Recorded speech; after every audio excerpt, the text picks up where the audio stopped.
মনোনয়নপত্র জমা করলেন বামফ্রন্ট মনোনীত ও জাতীয় কংগ্রেস সমর্থিত সিপিআইএম প্রার্থী সৃজন ভট্টাচার্য, প্রতিকুর রহমান, সাহারা শাহ আলিম, শরৎচন্দ্র হালদার, সমরেন্দ্র মণ্ডল।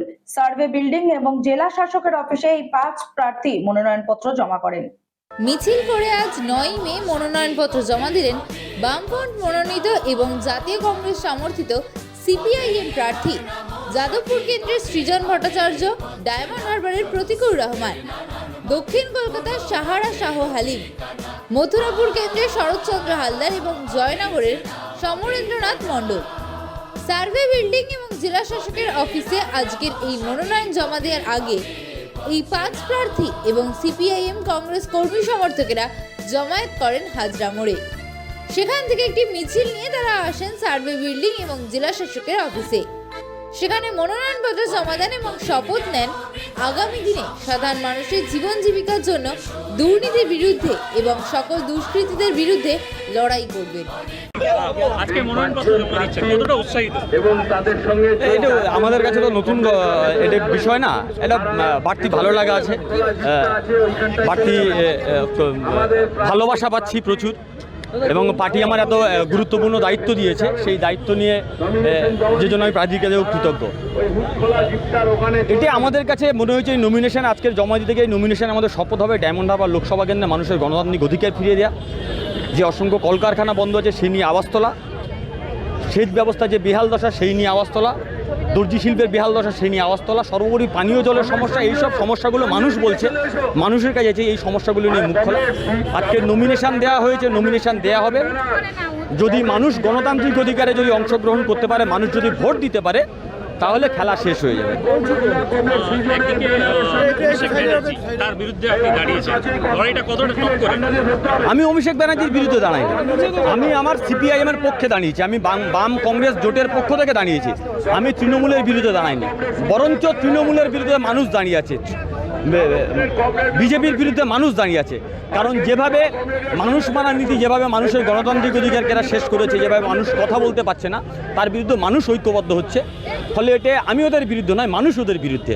তো বলে আমার পক্ষে লড়াইটা অনেকটা সহজ লড়াই হবে। আজকে রাজ্যপাল, জানি আমরা রাজ্যপাল ঘিরে একটা বিরাট বিতর্ক চলছে, সেই রাজ্যপাল আজকে সিসিটিভি ফুটেজটা সকালবেলায় প্রকাশ করবে বলেছে এবং সেই পেনড্রাইভে সেটা কিন্তু তুলে দেওয়া হবে। কি মনে হচ্ছে, এটা কী বলবে তুমি? দেখুন, একটা নোংরামোর চরম সীমাতে রাজ্যে পৌঁছে গেছে।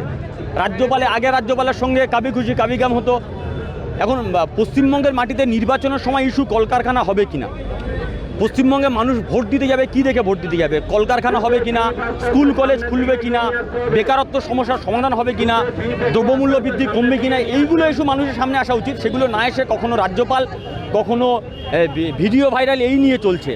ফলে তার বিরুদ্ধে দাঁড়িয়ে আমাদের বিকল্প নীতির লড়াই, এটা তো নীতির লড়াই রাজনীতি, সেই বিকল্প নীতির লড়াই, রুটি কাপড়া মাখান, স্বাস্থ্য শিক্ষা, বাসস্থান, এই নিয়ে আমাদের লড়াই। আমরা মানুষের কাছে এই নিয়ে যাচ্ছি। সন্দেশখালীর যে ভিডিও ভাইরাল হয়েছিল সেটা নিয়ে কি বলবো? দেখুন, এখন কোন ভিডিও ফেক, কোন ভিডিও আসল তো আমরা বুঝতে পারছি না। এ বলে আমায় দেখ, ও বলে আমায় দেখ। আসলে পশ্চিমবঙ্গের মাটিতে শাহজাহান খান যে মানুষের গণতন্ত্র দমন করেছে, এটা তো স্পষ্ট। শুধু সন্দেশখালী নয়, গোটা পশ্চিমবঙ্গের সন্দেশখালীর মতো অবস্থা আছে। তাতে বিজেপি, সেখানে যা ভিডিওতে যা দেখা যাচ্ছে, বিজেপি বলছে, তৃণমূল বলছে গট আপ গেম। এটা আমরা স্পষ্টভাবে প্রতিদিন দেখছি। বিজেপি তৃণমূলের এই গট আপ গেমের নোংরামো, এর বিরুদ্ধে দাঁড়িয়ে রুটি কাপড়া মাকান আমাদের যে মূল এজেন্ডা, সেই মূল এজেন্ডার লড়াই। এ নিয়ে খুব বেশি কিছু বলবার নেই।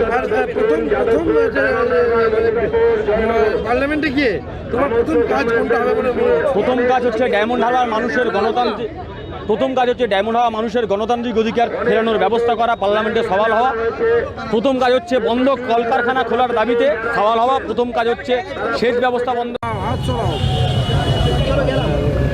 আজ মনোনয়নপত্র জমা কতটা উৎসাহিত? নির্বাচনে দাঁড়ালে তো মনোনয়নপত্র জমা দেওয়ার দিনটা আজ নয় কাল আসে, এবং আজকে আমরা 5 জন প্রার্থী একসাথে জমা দিচ্ছি মনোনয়ন। আমরা প্রত্যেকে এই বিষয়ে কনফিডেন্ট যে উইথ ইচ পাসিং ডে বিজেপির, তৃণমূলের ভোট কমছে, তাদের সমর্থন কমছে, এবং তৃতীয় দফা আমাদের দেখিয়েছে কিভাবে তৃণমূল বিজেপি দফা রফা হয়ে যাচ্ছে। আমরা প্রত্যেকে আশাবাদী অত্যন্ত ভালো ফল হবে যাদবপুর সহ সর্বত্র। একটা বিষয়, সেটা হচ্ছে যে দীর্ঘদিন ধরে দেখছি কয়েকদিন ধরেই সন্দেশখালীর যে ঘটনা, সেই ভাইরাল ভিডিও আবার একটা সামনে এসেছে, কি বলবে এটা নিয়ে? এগুলো এখন সব সামনে আসছে, এতদিন ধরে কি হচ্ছিল না হচ্ছিল জানি না, কোথায় ছিল। এই ভিডিওগুলোর কি সত্যতা সে যাচাই করা হোক। যদি সত্য হয় তাহলে যারা তথাকথিত সাজানো অভিযোগগুলো করছে তাদের সম্পর্কে ব্যবস্থা নেওয়া হোক। কিন্তু আমি এটুকু বলতে পারি, এইসব ভিডিও টিডিওর অনেক আগে 2013 সালে সন্দেশখালীর এমএলএ নিরাপদ সর্দার তিনি বিধানসভায় দাঁড়িয়ে বলেছিলেন গ্যাংরেপ হচ্ছেন মহিলারা। এই বলা পর্যন্ত আজকের বিজেপি সেদিনের তৃণমূল ডেপুটি স্পিকার সোনালী গুহ নিরাপদ সর্দারের মাইক অফ করিয়ে দেন। ফলত সন্দেশখালীর এই যা অভিযোগ শাহজাহান শিবু উত্তমদের বিরুদ্ধে, এ আজকের নয়। এরকম ভিডিও ইত্যাদি একটা দুটো এইসব কী সামনে আসছে জানি না, কিন্তু যে ভয়ানক অপরাধ হয়েছে তা আড়াল করা যাবে না। রাজ্যপাল নিয়ে আমরা জানি একটা জোর বিতর্ক চলছে এবং সেই বিতর্কের মধ্যে আজকে রাজ্যপাল বলেছে যে একটি সিসিটিভি ফুটেজ সেটা আজকে তুলে দেবে এবং সেই সিসিটিভি ফুটেজে কী ম্যানিপুলেট হয়েছে কিনা বা কী হয়েছে সেই সত্য ঘটনা সেটা তুলে দেবে। কি বলবে এটা? সামনে আসুক। রাজ্যপাল পদে যারা সাম্প্রতিক অতীতে পশ্চিমবঙ্গে বসেছেন তারা প্রায় সকলেই কম বেশি বিজেপির লোক, কেন্দ্রীয় সরকারের স্বার্থবাহী লোক হিসেবে কাজ করেছেন। এখন তৃণমূলও কম নয়। ফলত সামনে আসুক, কি আসছে। আমার মনে হয় কেউই আইনের ঊর্ধ্বে নন, কোনো অভিযোগ থাকলে খতিয়ে দেখা উচিত। হ্যাঁ, বলুন তাড়াতাড়ি বলুন। মনোনয়নপত্র জমা দিচ্ছেন, কতটা উৎসাহিত? আমি অনেক এক্সাইটেড, অনেক আশাবাদী। এই লড়াই লোকতন্ত্র বাঁচার জন্য লড়াই, আর আমি অনেক আশাবাদী that will definitely win this battle.